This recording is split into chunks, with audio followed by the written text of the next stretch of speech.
All right, we're going to have a very special video component to this that you can check out at drummertalk.org.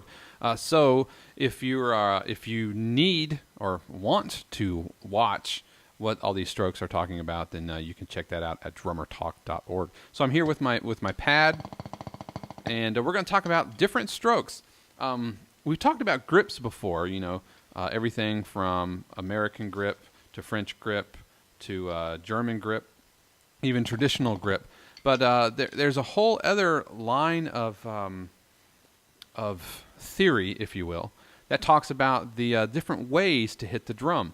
And so that's what we're going to be talking about today, the different ways to hit the drum and how hitting the drum affects how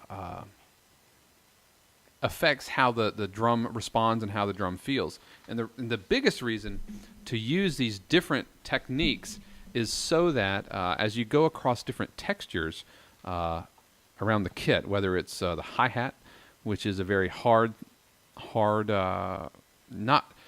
doesn't necessarily rebound, but it's very hard. It's very focused attack. Or your snare drum, which has a lot of rebound to it typically, or your floor tom, which is very loose and doesn't have a lot of rebound at all. So these different strokes can really help you move across those different textures. All right, and so some of these strokes you've probably heard of before. I know Dom Famularo talks about a lot of different strokes, and some of these were passed down to me from my teacher, Carlton Scott, and his teacher was Dom Famularo. So that's where we're at with that. All right, the first stroke I want to talk about is called the free stroke. The free stroke, and this has to do with letting the stick rebound as much as possible off of the head and not pulling the stick back up. And if you've seen Dom Famularo's videos, he talks about this. So I'm going to demonstrate this starting in an up position. I'm going to let the stick come down, and the stick is going to rebound, and I'm not going to be pulling the stick back up, right? So I'm just going to pop it. It's a very loose grip.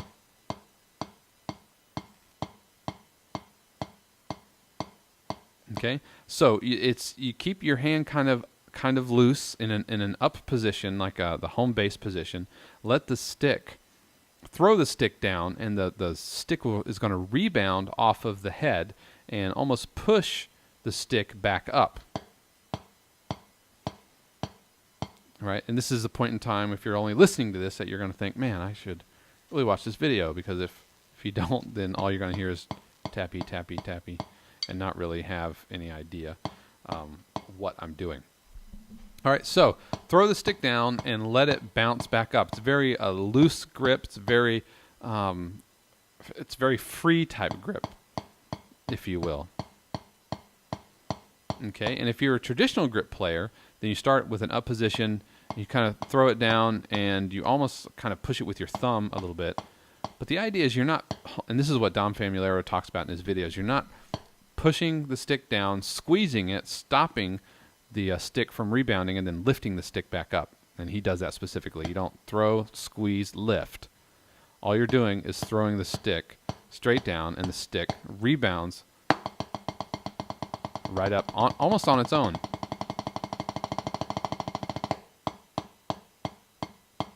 It's very loose, very open, freeing type of a grip position, or a stroke position. Have you guys worked with the free stroke? I know, Jesse, we haven't talked about the free stroke in lessons, but I know, Andrew, you have, and Mike, I know you have. Oh, sorry, Mike's down. My bad, sorry. Let's try that again. Yeah, I have. I spent a lot of time with free stroke. I've spent a lot of time in front of a mirror, making sure it comes at the same point and you're not reaching back before you lay it back down. Mm-hmm. And yeah, when I was at music college in England, we did a lot of Don Falamalu rebound stuff. So, yeah, I never thought Dom Famularo would be kind of received over there. So yeah, he is. Yeah, cool. Of course, they also talk a lot about open-handed playing. Yes, at Nexus too, which he is now in love with. Well, he's been in love with it for a while. That's true. But yeah, this is it's free stroke. start in an up position, throw the stick down, and the motion of the stick coming down and the rebound, it should rebound on its own. You got to think of like dribbling a basketball, and this is a demonstration that Dom Famularo talks about. And if I was bouncing a stick, I'm just holding my left hand with a traditional hand position, and I'm just patting the stick down. And it's bouncing on its own. I'm not pulling the stick back up. I'm not throwing it down and lifting it up, throwing it down, lifting it up. All right, this is the concept, the idea that the stick is going to rebound all on its own without any real help from me. And that is the free stroke idea, letting the stick rebound on its own. Okay, now Andrew, have you worked with the free stroke any? Yeah, that was one of the things we went over last year a little bit, along with another stroke, which I'm sure you'll get to soon. But it was actually something that came almost natural to me because growing up in concert band, I was never really taught strokes because we didn't have a drum instructor. We just had our band director, and he was a trumpet player. So I just kind of technique came natural for me a little bit, and then once you introduced free stroke to me, I obviously had to perfect it a little bit without being taught the specifics and everything like that. But I think that stroke came more natural to me because I had done snare for years. Yeah. And what this stroke really is tough for, and who this stroke is tough for, are like the marching band guys. Mm-hmm. Who are like, because everything is all about control, all about stick placement, all about the precision that has to come. And the free stroke is a relatively imprecise stroke. Yeah. I mean, there's precision as far as consistency of stroke velocity. There's consistency and precision as far as hitting the drum in the same time or in the same spot in tempo, right? But the looseness of it makes it feel imprecise versus something which is really down and controlled. It's very loose. I'm going to adjust this camera to try to get the top of the stroke. Sporting my Drumathon shirt today. Yeah, you're wearing your Drumathon shirt, Yeah. too. This is from Drumathon 7. Or Drumma 7 Han. Drumma Stephen Han. Oh.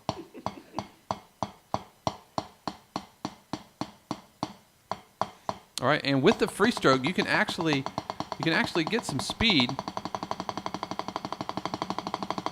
And it's because you're only thinking of the downward strokes. So I'm thinking down, down, down, down, down, down, down, down. And what I'm not doing is I'm not adding a preparatory stroke.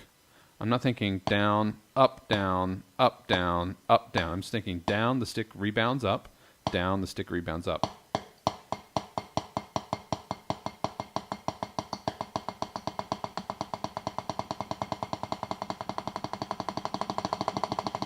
It's all super relaxed. I'm not tense. I'm not squeezing. It's all just super, super relaxed. Super relaxed. So any questions or thoughts about the free stroke? A good little practice way of playing it, especially if you have a habit of pulling back with your hand, is to put... As far as a prep stroke? Yeah, part of prep stroke is put a stick behind you, hold the other stick behind it, and so when you hit down, you'll hear the click where it should rebound, which is fine, but you don't then hear if you stop before and then hit back with it. Yeah, you want it to sound like this. Not. Mm-hmm.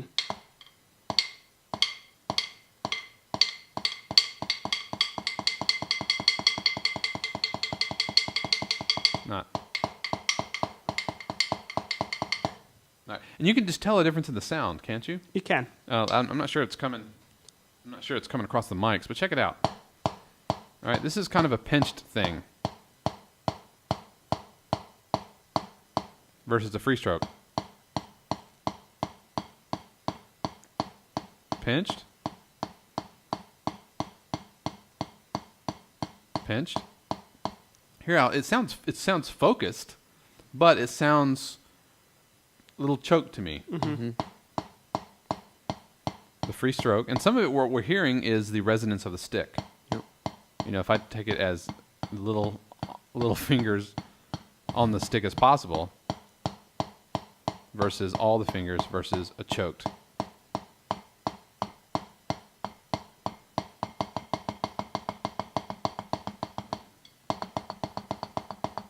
This is a choked or a full grip versus free stroke.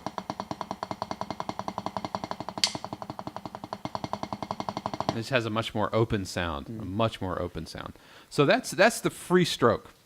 The next stroke I want to talk about is the opposite of the free stroke, and that is the lift stroke. Okay, if the free stroke is all about the downward motion of the stroke, the lift stroke is all about the upward motion of the stroke, meaning that we want to focus on pulling the stick up faster than it rebounds. All right, so I'm going to start kind of in an up home position, both sticks up, and I'm going to tap the stick down and then pull it up super fast.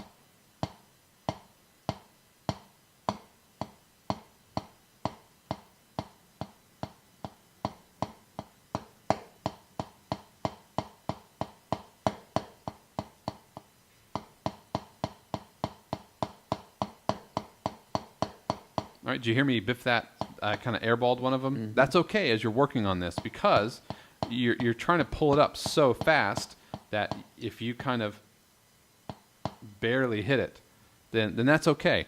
This stroke does two things for your technique. Thing number one is it enables you to play at fast tempos very quietly, because usually when we play faster, we increase the velocity, the downward pressure onto the stroke. That's typically how we try to get faster. However, when you play the lift stroke, you can get really fast, but stay very quiet. All right, this is that same tempo downward, same tempo lift stroke, and you can tell it feels much lighter. The sound is lighter because everything is coming off of the head. Down. This is a free stroke. Lift stroke. The second thing that a lift stroke does, it enables you, because we've incorporated working on the lift, the stick gets up faster than it does through natural rebound, and we can use that to facilitate travel to another drum. All right, so it's a lift and move, not a down, pick up, lift, and move. It's a lift, lift, lift, move, lift, lift, lift, lift. Okay? There's an exercise that you can work on. I call it the 52. Carlton Scott called it the pedagogy. But you want to start with alternating singles. So 1, 1, 1, 1, 1, 1, 1. Then you go to 2, 1, 2, 1, 2, 1, 2. Then you go to 3, 1, 2, 3, 1, 2, 3. To 4.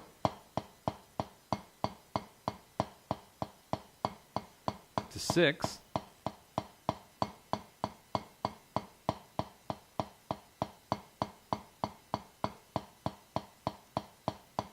Then to 8. 3, 4, 5, 6, 7, 8. 1, 2, 3, 4, 5, 6, 7, 8. 1, 2, 3, 6, 7, 8. 1, 2, 3, 4, 5. Then to 12. I'm pretty sure I've talked about this on the show. This seems familiar. Probably. As soon as we get into 12s, then we divide the numbers into smaller strokes to 3 groups of 4. 2, 3, 1, 2, 3, 1, 2, 3. Then 16s. 1, 2, 3, 4. 1, 2, 3, 4. 1, 2, 3, 4. 1, 2, 3, 4. And that's you can work on this with the lift stroke or the free stroke. 1, 2, 3, 4. 1, 2, 3, 4. Or the lift stroke. 3, 4. 1, 2, 3, 4. 1. So you add all those numbers together. 1, 2, 3, 4, 6, 8, 12, 16. That gives you 52. I call it the 52. The reason that 5s, 7s, and 9s aren't involved is this is really an exercise for developing a stroke technique, and it's not a counting exercise. And so when you put a click to it, you start adding 7s and 9s, and things get really weird, and click starts. It's not a counting exercise. There are enough counting exercises. The other thing you can do with the 52 is you can mesh them. So anything over 2 and more, you can add alternating strokes to it. So I can have 1, 2, 1, 2, 1, 2, 1, 2, 1, 2, 1, 2, 1, 2, 1, 2, 1, 2. Actually, be 1, 1, 2, 2, 1, 1, 2, 2. So if I go up to 6, 1, 2, 3, 4, 5, 6, 1, 2, 3, 4, 5, 6, 1, 2, 3, 4, 5, 6, 1, 2, 3, 4, 5, 6.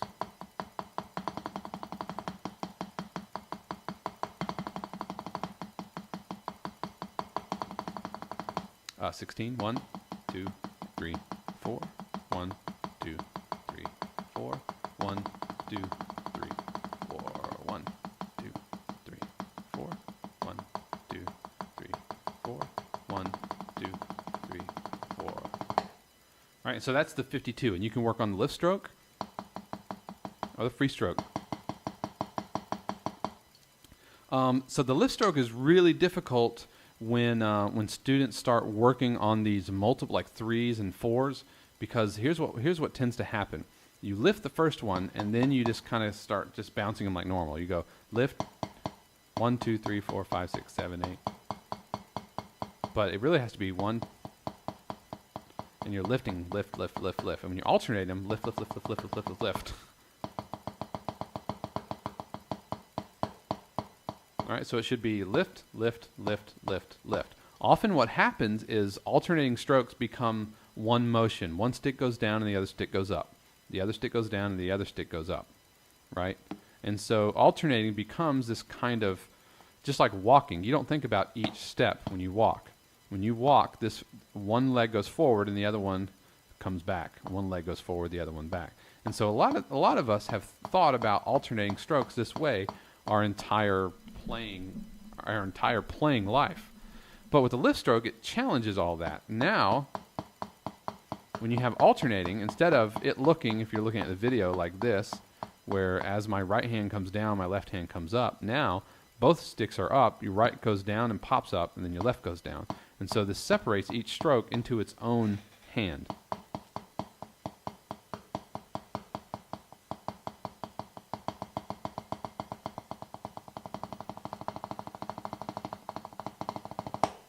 All right, so that is the lift stroke.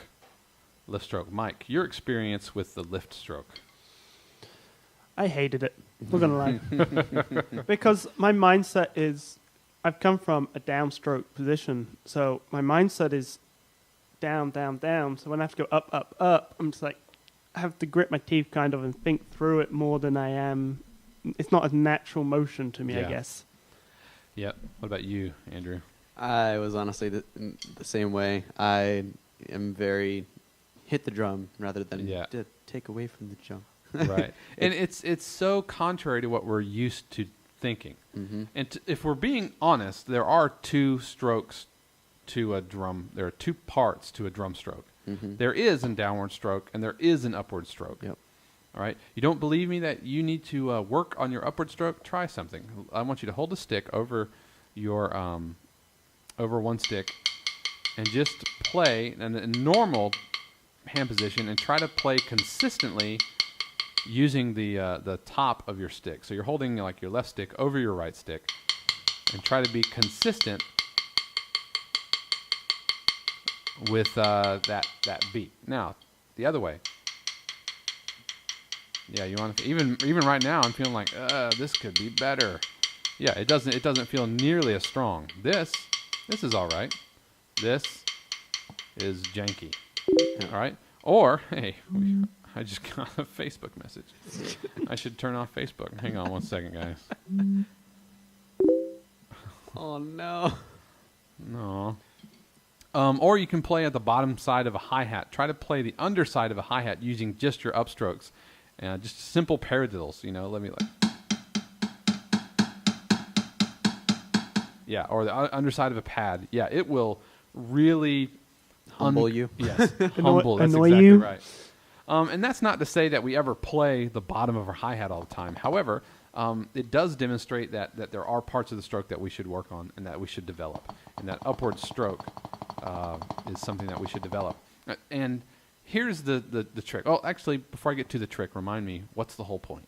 Remind me of that, okay? What's the point? All right, there's one more stroke, and that is the finger stroke. Very similar to a timpani stroke. You hold a French grip, right? And so you can start in up position or downward position. All right, and French grip is thumb up, and you're only using your fingers to control the stick. This will be a finger stroke. Sorry, my cord's in the way here.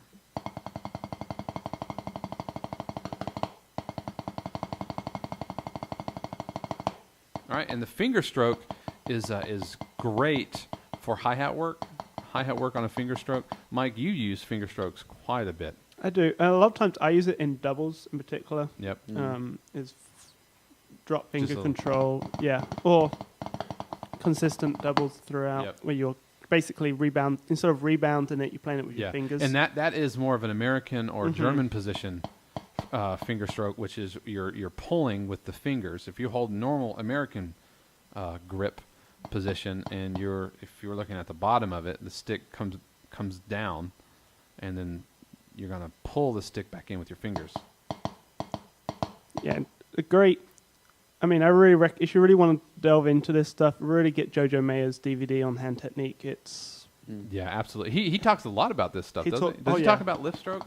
I don't know if he does lift stroke, I know he does finger stroke, and I know he does free stroke as well. and I mean, I think that's the best DVD if you're looking at just your hand technique in Yep. particular to look at, because Yep. he because he comes from a European background in particular, he really gets the finger control. Yeah, I remember when you came over here, learning to rebound was a big challenge for you. Yes. It's not like you didn't know how to rebound on your instrument, but going from a teaching philosophy where you're stroking every single note practically, whereas here it's a lot about rebound and stick control Yeah. and learning how to use the surface as to its advantage to an advantage. Because what we learned is that with rebound, we control the rebound for the one stroke, so we can play the second stroke, not let the second stroke be played. Yeah.